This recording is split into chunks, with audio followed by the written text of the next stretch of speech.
How can you represent division of fractions? Think about this question during the lesson.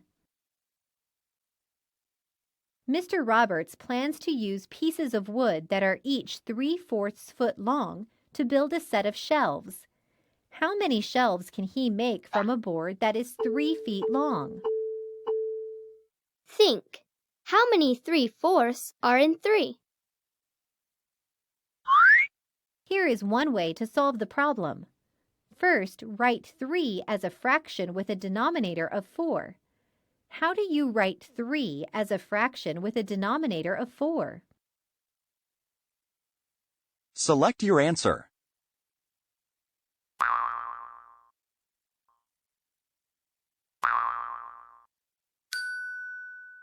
You can write 3 as 12/4. Think of division as repeated subtraction.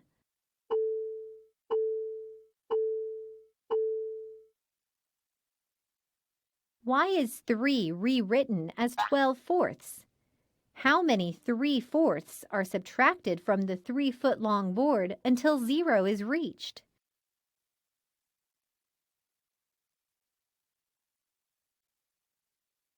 Three is rewritten as 12/4 because having fractions with a common denominator makes it easy to subtract. 4 3/4 are subtracted from the 3-foot-long board until 0 is reached. Mr. Roberts can make 4 shelves. How can you check whether your answer is reasonable? To check whether the answer is reasonable, you can add 3/4 4 times to make sure it equals 12/4 or 3. Here is another way to solve the problem. Use a number line to show 3 feet. Divide it into 3/4 foot parts.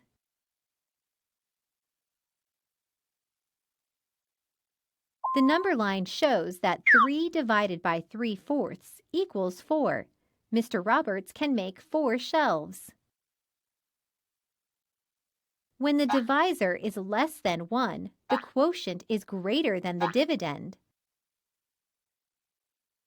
Now you know how you can represent division of fractions.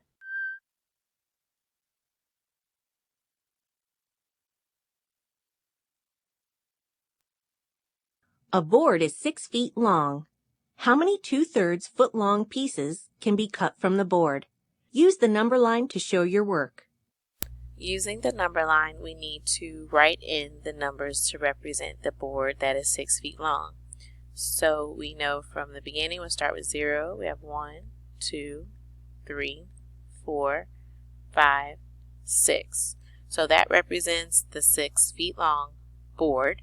And they want it to be cut into 2/3 foot pieces. So we're going to circle 2/3 foot long pieces.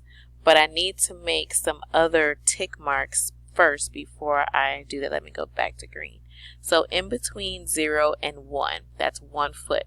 I want to make 3 pieces because my denominator here is a 3. So I want 3 parts here. So I put 2 tick marks. Now I have 1, 2, 3 pieces in between 0 and 1.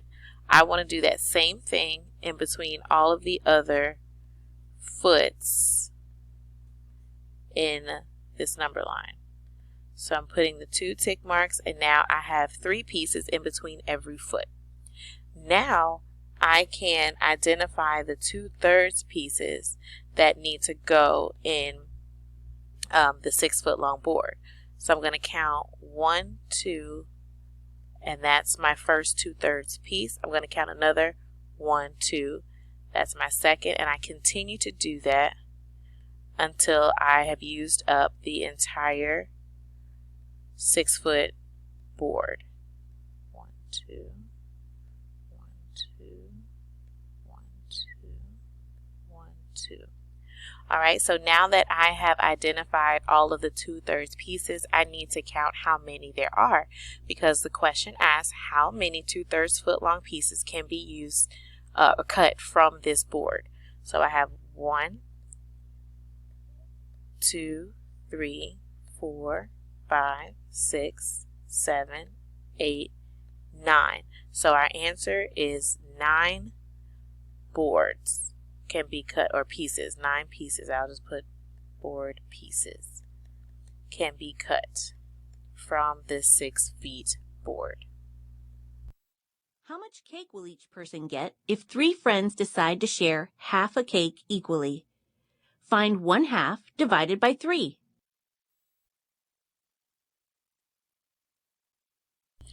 Draw a picture to show 1/2. So we have a rectangle to represent the pan, and we cut it in half. Then we divide the 1/2 into 3 parts. So the yellow shaded is 1/2, and they sliced it into 3, or drew 2 lines to make 3 pieces. Next, we did each part of the whole, which is the entire rectangle, is now in 6 parts. So one of those parts will be considered 1/6.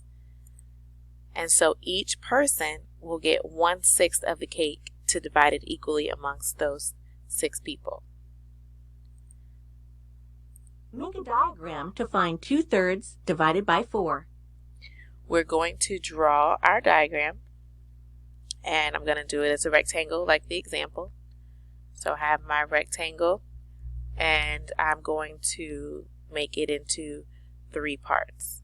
So I'm going to make 2 lines going down. Now I have 3 parts. I'm going to shade in 2 of the 3 parts. So now I have 2/3 of the whole. Now I'm going to divide into 4 parts. So I'm going to draw 3 lines here to create, it's not quite equal, but 4 equal parts. So we're dividing that 2/3 into 4. And then we have 2/3 of 4.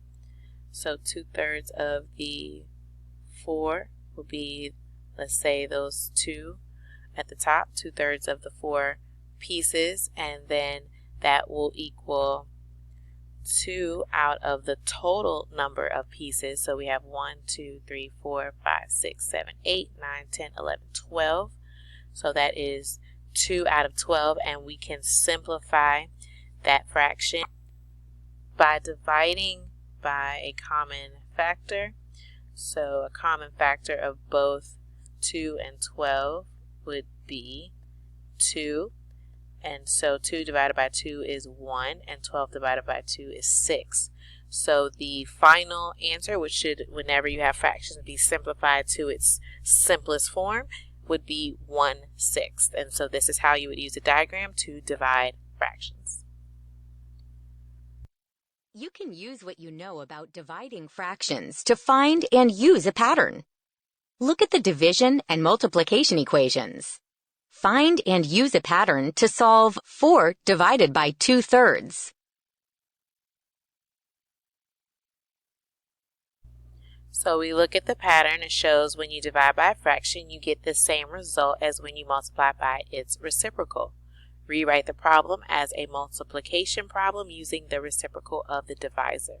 So here in the diagram, you have 8 divided by 4 over 1, and then that equals 2.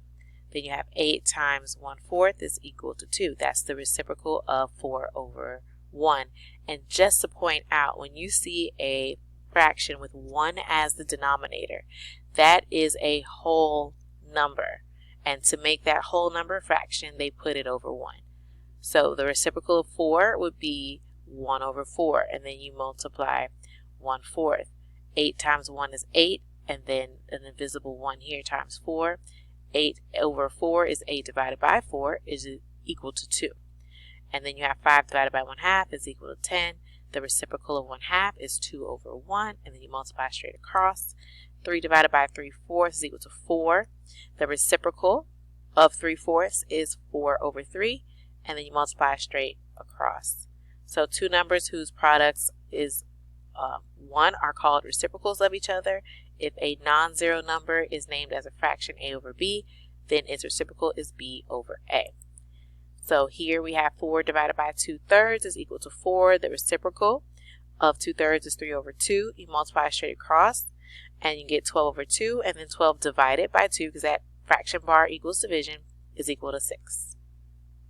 Use the pattern in the table to find 8 divided by 3/4. So we're going to use our pattern here.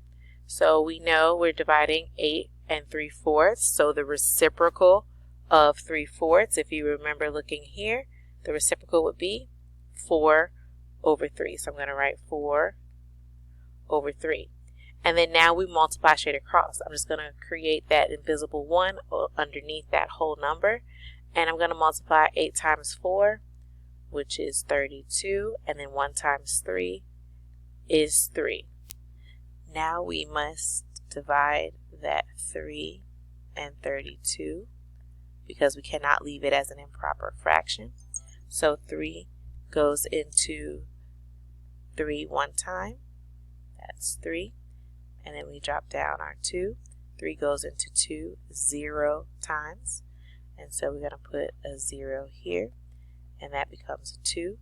So now that this number on top becomes our whole number, and our remainder becomes our new numerator, and our denominator stays the same.